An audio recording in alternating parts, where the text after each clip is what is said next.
start from I born in Barpali.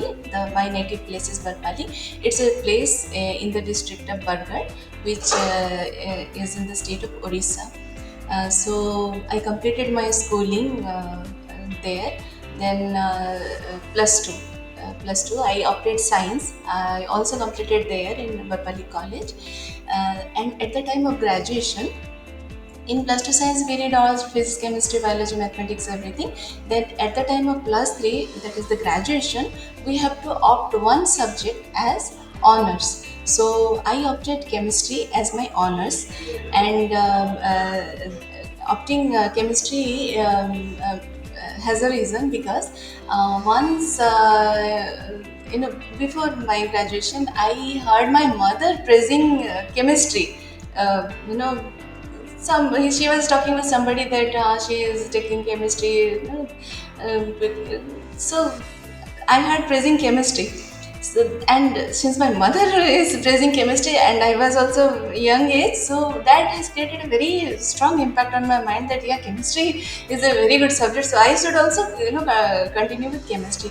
And side by side, my cousin, senior cousin brother, he is also a chemistry person. So these things has given a high impact on my mind that chemistry. So that from that day is all about chemistry in my mind.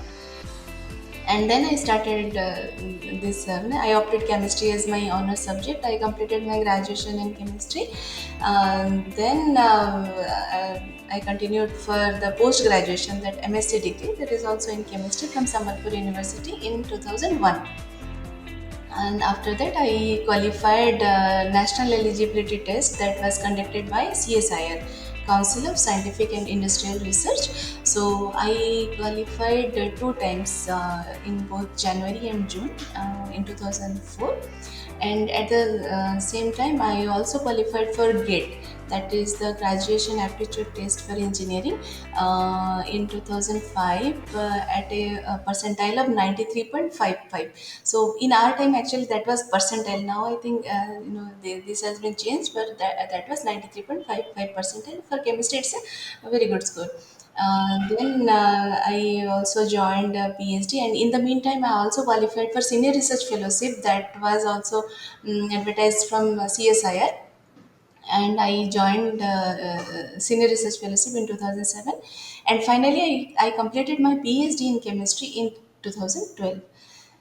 So this is how I have entered into chemistry. About her. Yes, yes. Obviously, everybody. When a mother is as such special for any child, and when you are in a young age, and mother is praising something, so it automatically influences you. And apart from that, also, my mother also wanted me to become a scientist. She always tells. I want to see you as a scientist, because I was continuing in research at that time. I was a project assistant, and so I was already in a research field. So she always want to see me that I want to see you as a scientist. So that is also another input my mother has given me, and for which I'm also a scientist today. Science was from starting. Science was there in my mind. I will take science. As even plus two, in plus two level, we have to choose either you will go for arts, for commerce, or for science. So from very beginning, it was that key I will opt science as my career. So I opted science. Then next is chemistry. So like I opted chemistry in my graduation, so that was honors in chemistry. Side by side, we were also reading studying physics and mathematics as our past subject. Then when we entered post graduation level, that was only chemistry. So there is different branches of chemistry: inorganic, physical, analytical. So many in-depth study of chemistry, practicals. So and the level of practicals and everything was in depth. So like you are going to master one subject, so it is in depth study. Then for this to qualify this examination, national eligibility test. So this kind of a national level examination, and the syllabus and whatever they have given, that was also very vast syllabus, so we have to master all the branches of chemistry, that inorganic, organic, physical, everything. Then only you can qualify high level examination, good percentile. So it's kind of a total in depth into the very fundamental into the chemistry, to master one subject. And it's interesting also. During in research, when I joined IMMT, I was in a project, and that was for precipitation of aluminum hydroxide from sodium aluminate liquor. That was alumina industry work. So the objective of the project was to suggest a different method, apart from the existing method of alumina production. That was a different method. As a modification, we were suggesting a path, so that we can save lots of energy in that process. So that purpose was to save some energy. Then in another project I joined, that was extraction of manganese from a non-conventional leaching method. So there we use lots of non-conventional reagents like sawdust, agro waste, leaf waste, paper, newspaper cutting. So these are very different things we used, and we extract manganese from them. That was the second project. Then when I joined in my job as scientist, then we have to take up new projects from our own thought. Then I thought of working. Into I was in hydrometallurgy. I still am in hydrometallurgy department. So so what are the contribution that we can make for metallurgical extraction? So nowadays lots of secondaries and waste are getting generated, so we have to work on extraction of metal from secondaries and waste. And at the same time, I was thinking to do some antibacterial material production. So I started a project. Actually, I applied and I selected and I got a project that was based on a innovative idea, new idea. And that was the production of antimicrobial powder that will be used for. Initially, we thought of tile making, but later on we found that it can be a cement additive. And so that powder, when we produced, it was very effective in reducing bacteria. So when we mixed it with cement, that cement become antibacterial. So normally what happens in, if we use floor cleaners, so floor cleaner will remove the bacteria from the surface, but after some time bacteria will again come into it. But when we will use this antibacterial cement, now bacteria will not grow on it. So it's a self-resistant cement that bacteria will not grow on it. And it a 5 year study we have done. So entire 5 year, even we did the washing of market grade floor cleaners and wash detergents, whatever available, we have washed it. But after washing also, the surface is again anti bacterial. So it's kind of a normal cement as we use, but having an antibacterial property. So and now maybe in urban areas we are using tiles and all, but in still in rural areas people are using cement bathroom, cement toilets, and not even bathroom toilet, wherever it is a water prone area, bacteria it is prone to bacteria. And there also we can use cement. And we can also use as a inner line of the cement tanks for water reservoir, rainwater reservoirs. Those of work also we can use, because bacteria are not able to grow on the surface, so it will protect the liner of the tank also. So wherever there is a use of cement, if and it is a water prone area, bacteria prone area, we can use this cement, so it will have a protection. So this can be used for public toilet, school toilet, rural toilets. And it will save people from flow related infections, particularly in toilets. In hospitals, corridors also we can use, wherever we are using plain cements. So these are some contributions I could, and my team could make for the society chemistry and R&D, we can say. For my career, I have also always got right, direction, right supervision from my mentors, my senior colleagues. They always, tell me, this, do this, do that. This may not be suitable for your work, in this area. So this type of guideline they are always giving, my seniors, mentors, my PhD supervisor, they're all, even still now they're, like a kid, they are guiding, no, no, do this, do that. So uh, my PhD supervisor and my colleagues also. So professional side, I have got many support from everybody in my office, my friends. And in family side, my husband, my father, mother, my sisters, my family, my in-laws, and my small son also. He is a 10 year, but from very beginning he is also always supporting for me. He understands my problem. So yes, if it is a support I have got from many people. And for junior also, I want to tell that all of a sudden nothing happens. You have to slowly, get into the system, feel the system first.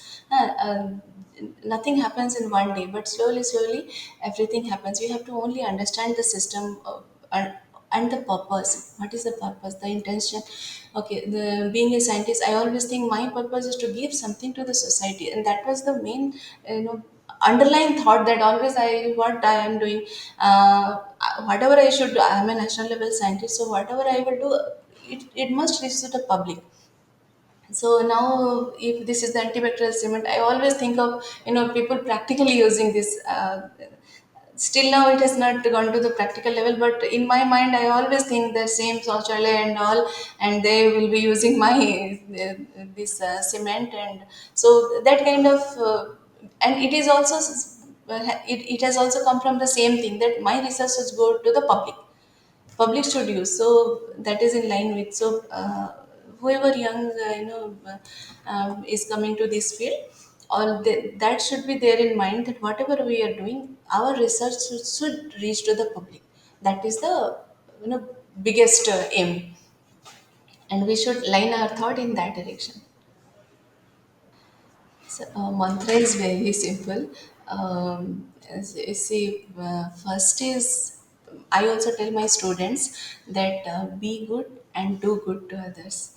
Okay, be helping always. Whoever comes to you, whatever possible for you to help, you help. So this is very simple mantra, but it works wonder. If somebody even try to harm you, also, the power of goodness will, keep you safe. I've observed in my practical life, and I also tell my students, and they have also observed the same thing. And finally, they told, "Yes, ma'am, you are right. Always, being good is the best thing that will keep you safe, and it will spread a good aura also." And hard work. Apart from that, one should be hardworking, sincere, and thoughts. There should be clarity of thought, and intentions should be properly guided. That these are the combinations. Um, for being a woman, we have to actually strike a balance between family and our professional life. We have to fulfill the need of the family, and you have to take the call of the duty. So this is the main, challenge that every woman will faces, and we have to strike a balance at the same time. You have to take your career, you have to do your PhD at the same time. You have to, suppose you are married, you have to take care of your in-laws, even in family also, parental care, parental responsibility, many things are there. So main thing is, you have to strike a balance. And some most of the time there are two things together. It's not that, I will wait till my this thing is over, my project is over, then only I will do this thing. No, most of the thing goes on parallelly. So that is the, we have to strike a balance between both the side, and you have to justify. Sometimes if you have given some extra time to this side, then you have to give some extra time to that side in compensation, so that everything should go, side parallelly. And yeah, this is the thing that you have to, take this as a challenge. And make the life sustainable. This is the thing I think, balancing work and life.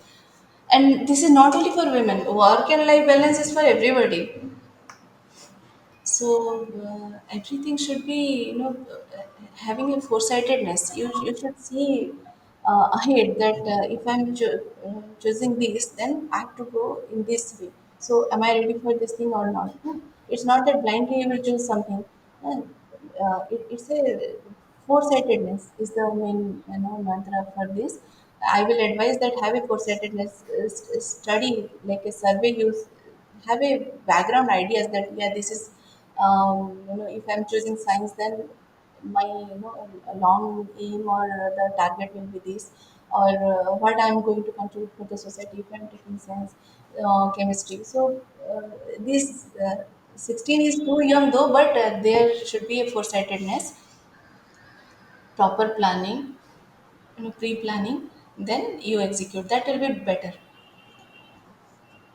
It's not just roughly you take something then land up in a. So just have a idea that this line goes to this and these are the pros and cons. Am I ready for this, or my, inherent talent or what I am bestowed upon, it matches with that, am I able to contribute or not? So these things are to be taken care before you are choosing anything. There are many failures, whenever we are appearing any competitive examination, after plus two, it's normally everybody appears for this joint entrance test, medical engineering. So I also appeared. I tried my best, but somehow I could not. I got a rank, but it was not that suitable rank that I can join. But then I thought that let's focus on my work, and at the same time I was I joined graduation. So I that I opted chemistry. So then I it's totally devoted to chemistry. So it's not that if one failure, you should stuck up in that immediately. You should come out and take the next one. Um, Failure and success are like, video game. It will come obstacle, one by one. It will come, but you have to, analyze yourself and get out of the failure, and immediately, you should move on and take a new thing, and you should be in line with your own passion, like your own interest. It's not that I got failure and suddenly I'll jump into something. No, it should be more, rather, put more thought into that. That's I should not, failure for the next time. So each time you got a failure, now you become a better person, I think, and everything becomes better. Personal experience I'm telling.